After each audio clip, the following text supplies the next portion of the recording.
Title: My fiancé invited his ex to our wedding behind my back. I found out through a mutual friend. Hi. I never thought I would be writing something like this. I thought I was past the phase of dramatic relationship problems. I thought I was about to start the most secure, stable chapter of my life. Instead, I am sitting here staring at my half-finished wedding binder, feeling like a complete fool. I am 30F and my fiancé, 32M, and I have been together for 4 years. Engaged for 1. We are supposed to get married in 3 months. 3 months. And now I do not even know if there will be a wedding. It started a few days ago. I was grabbing coffee with a mutual friend of ours, someone from my fiancé's college circle who is coming to the wedding. We were talking about seating charts and how chaotic weddings can be. He casually mentioned something like, "Oh, it will be nice to see Sophie again. It has been forever." And I just blinked. Sophie, Sophie who? The name rattled around in my brain for a second before it landed. Sophie, his ex. The one he lived with for almost 3 years. The one he almost proposed to. The one he was absolutely wrecked over when they broke up. I laughed awkwardly, thinking maybe he meant some other Sophie, but no. He meant that Sophie. Apparently, she is coming to the wedding, and somehow my name was nowhere in the loop. I laughed it off at the table. Played it cool. But inside, I was boiling. Confused, hurt. As soon as I got home, I asked him about it. At first, he played dumb. What? Oh, well, yeah, I guess I did invite her. You guess? I pressed harder. How exactly did his ex end up on our guest list without so much as a casual mention to me? And that is when he said it. I did not think it was a big deal. Not a big deal. You invite someone you once pictured a future with to our wedding, and it is not a big deal. When I kept pushing, his defenses started rising. He said I would have overreacted, that it would have just turned into a fight, that it was easier to just let it be and deal with it later. Deal with it later? Like I am some afterthought? I asked him flat out, why is she coming? He said they have stayed in occasional contact. Friendly texts here and there. Nothing major. And apparently, Sophie recently went through a tough breakup. She is feeling down. He thought it would be nice for her to be around familiar people. Nice for her, at our wedding, where I am supposed to feel like the most important person in the room. Where every glance and every smile and every tear is supposed to be about us and the life we are building. Instead, he wants me to play host to his heartbroken ex because… What? Because it would be nice for her. I cannot even put into words how small that made me feel. It is not about jealousy, I get it. People have pasts. I have one too. It is about the secrecy. The disrespect. The way he chose to hide it because he knew it would hurt me but did it anyway. If he had come to me honestly, maybe we could have had a conversation about it. Maybe we could have agreed on boundaries together. Instead, he made the decision alone. And now I am the one left feeling blindsided and crazy. I keep going over it in my head. Am I overreacting? Am I making a mountain out of a molehill? Or am I finally seeing a crack that was there all along? I have not called off the wedding yet. But right now, I cannot even look at him without hearing that awful phrase in my head, because I knew you would overreact. Like my feelings are some kind of inconvenient mess he needs to work around. Not something to respect. Not something to protect. I love him. I do. That is what makes this hurt even more. Because if he can disregard me over something this big, what happens later? What happens when real life throws bigger problems at us? Will he hide things then too, thinking it is easier than dealing with my reactions? Will I always be the last to know? I do not know what to do. Part of me wants to call it all off. Send out a mass email saying the wedding is canceled and move into my sister's guest room for a while. Protect what little dignity I feel like I have left. Another part of me keeps whispering, it is just one thing. Do not throw away for good years over one thing. But the trust feels cracked now, not shattered, not obliterated, but cracked. And once something cracks, it never quite goes back to the way it was. You can patch it. You can paint over it. But you always know it is there. Would you call this a red flag? Or am I letting my emotions get the best of me? I do not know anymore.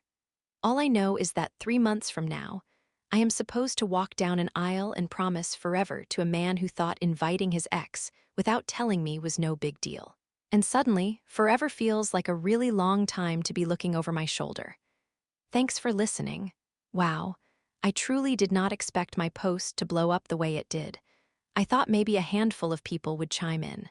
Instead, I was flooded with advice, support, and yes, even some tough love. Thank you, seriously. Even the comments that hurt to read, especially the ones that hurt to read. I needed that reality check more than I realized. A lot has happened in the last few days, and not in ways I ever imagined when I first typed out my story. After sitting with everything and reading through your advice, I decided to have one last, clear conversation with him. No hints, no passive-aggressive remarks, no waiting for him to figure it out. I told him straight up. I was not comfortable with Sophie being at our wedding, not even a little bit. Not because I am jealous, not because I am insecure. Because the wedding should be about us, not about his past. I told him it needed to be me and him, surrounded by people who fully supported our future, not people who belonged in chapters we had already closed. His response: I already told her she could come, it would be rude to uninvite her now. I sat there, blinking at him, feeling like I was having an out-of-body experience. He was more worried about her feelings than mine, more worried about how she would perceive a rescinded invitation than how I would feel standing at the altar wondering if he wished she was the one next to him instead. I told him calmly, or as calmly as I could manage while my heart was breaking, if she is coming, I am not. That is when he got angry. He said I was being manipulative, that I was trying to control him, that I was overreacting. I almost believed him for a second. Almost. Until I remembered that asking for basic respect in your marriage is not manipulation. It is survival. That night, when he went to shower, he left his laptop open on the kitchen counter. I saw his messages app still open. I am not proud of what I did next. I hesitated. I argued with myself for a good 5 minutes. But eventually, curiosity and fear won. I looked, and it shattered me. They had been texting so much more than he let on, not just casual check-ins, not just friendly, hope you're doing well messages, long conversations, flirty conversations, late-night conversations. One message from her said, part of me still wonders what could have been. And his reply, sometimes I do too. I felt physically sick, like the ground was tilting under me, like everything I thought was solid had turned to sand. When he came out of the shower, I confronted him immediately. I told him what I saw. I told him I wanted an explanation. At first, he tried to downplay it.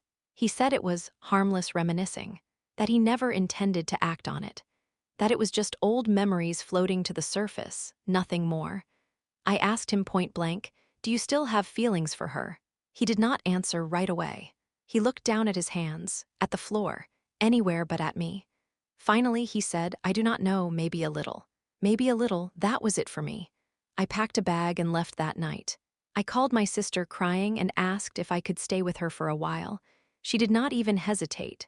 The wedding is paused. Not canceled officially, but everything is on hold. I have called vendors and told them to freeze our plans. I am prepared to lose deposits if I have to.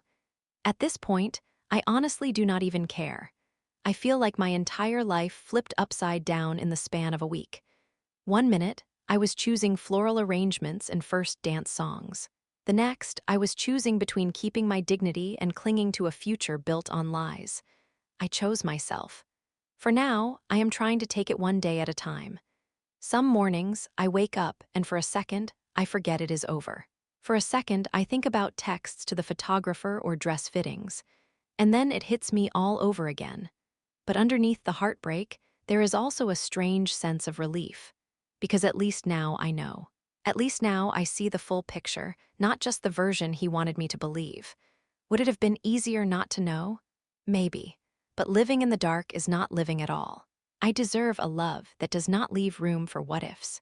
I deserve a partner who picks me every single day without hesitation, without secrets, without maybe a little.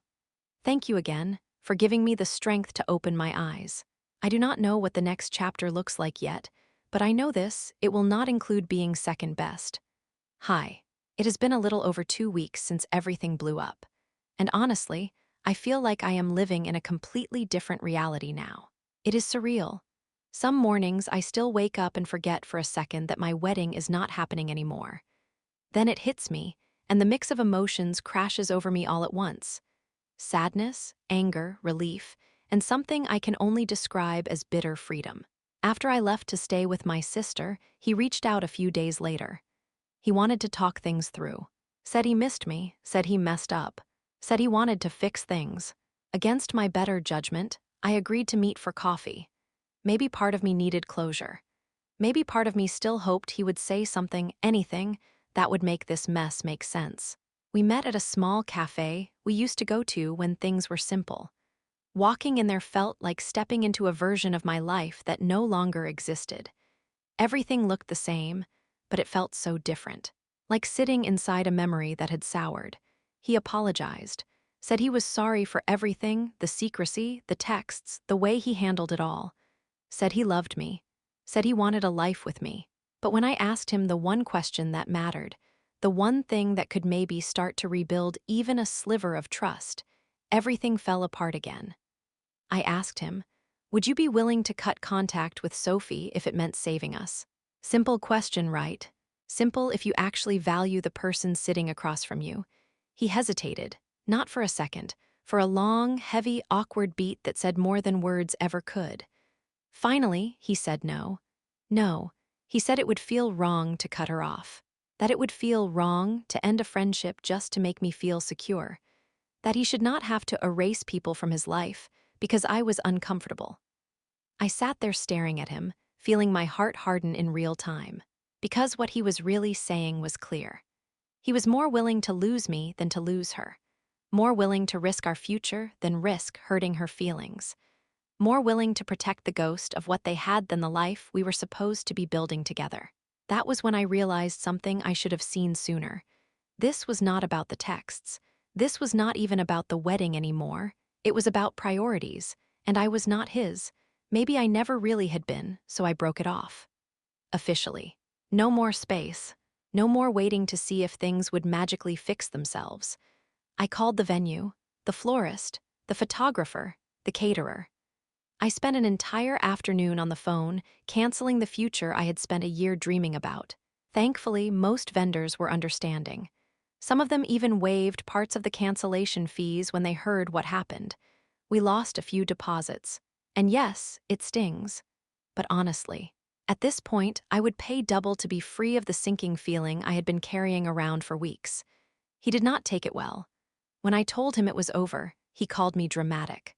Said I was throwing everything away over one mistake. One mistake? It was never just one mistake. It was layers and layers of dishonesty, poor choices, emotional disrespect, and selfishness stacked so high that it eventually came crashing down. My therapist, yes, I started seeing one, said something that hit me straight in the chest. It is not the ex that is the problem. It is the fact that he protected her feelings more than yours. And once you see it that way, you cannot unsee it. You cannot go back to believing in a love where your hurt is treated like an inconvenience. You cannot trust someone who keeps choosing nostalgia over honesty. You cannot marry someone who makes you compete with a memory. Now I am back at my sister's place, still piecing together what my life looks like without him in it, without a wedding on the horizon, without the future I thought was already written. Canceling a wedding is a strange, heartbreaking process. It is not just the logistical stuff, the vendors, the dress, the RSVPs. It is the emotional whiplash. The way your brain keeps forgetting for a second before it remembers. The way you grieve not just the relationship, but the version of yourself that believed it was real.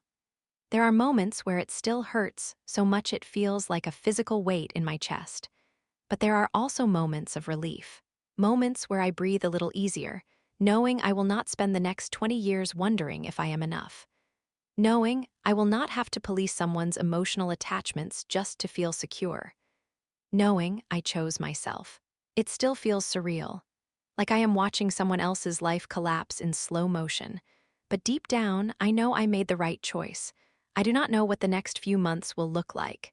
Maybe messy, maybe lonely, maybe both. But they will be mine. No more sharing space with a ghost. No more settling for being second best. Thank you for helping me see what I needed to see. I am not done healing yet, but I am finally on my way. Hi. I wanted to come back and give a final update, since a few people messaged asking how I am doing. Honestly, it means a lot that strangers cared enough to check in. It has been almost 2 months since I called off the wedding.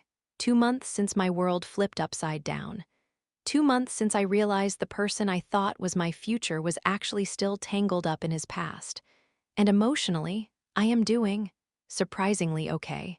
Not perfect, not magically healed, but okay. Therapy has helped so much. Seriously, if you are on the fence about it, please give it a try. There is something powerful about having someone sit across from you and help you untangle the mess inside your head without judgment. My friends and family have been my lifelines too. I do not think I realized how much I was shrinking myself in that relationship until it ended. How much I had normalized making myself small just to avoid conflict. How often I second-guessed my gut feelings because I was afraid of being too much. Now I am starting to see things more clearly, starting to see myself more clearly. A few things I have learned. Just because someone is not physically cheating does not mean they are being honest. Harmless lies are never actually harmless. If someone makes you feel crazy for having boundaries, they are not your person. I wish I could go back and hug the version of me who sat crying on my sister's couch, wondering if I had overreacted. Wondering if maybe I was the problem. Wondering if love meant swallowing my instincts to keep the peace. Because here is the kicker, he is dating Sophie now. Yep. Found out through a mutual friend who ran into them at a bar a few weeks ago. Apparently, they reconnected officially not long after the breakup. When I first heard it, it felt like getting punched in the gut. Not because I wanted him back, not because I was jealous, but because it confirmed everything I had been gaslit into doubting. The texts, the secrecy, the weird protectiveness over her. The hesitation when I asked him to choose. It was never in my head. I was not overreacting. I was not insecure. I was not crazy. I was right. And as painful as that truth is, it also set me free. Because now I know, really know, that I was not fighting for something real. I was fighting to hold on to an illusion. Fighting to save a future that was already crumbling behind my back. And honestly, I am glad it ended when it did. Better a canceled wedding than a miserable marriage. Better heartbreak now than betrayal years down the line. So, yeah, I am 30, newly single, rebuilding my life from the ground up. And for the first time in a long time, I feel light. I feel like I have space to grow, space to breathe, space to figure out who I am without constantly molding myself to fit someone else's comfort zone. It still hurts sometimes. I still have nights where the loneliness creeps in. Still have moments where I wonder how someone I loved could hurt me so carelessly. But those moments are getting smaller, quieter, less sharp. And in their place, something new is growing: strength. To anyone else who has had the rug pulled out from under them, who has had to watch a future they counted on vanish in an instant, you are not alone. You are not crazy. You are not too much. You are not broken.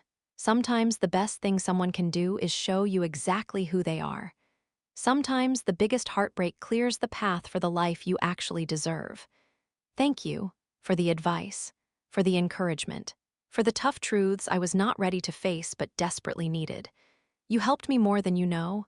I am still standing, still healing. And every day I am a little bit stronger.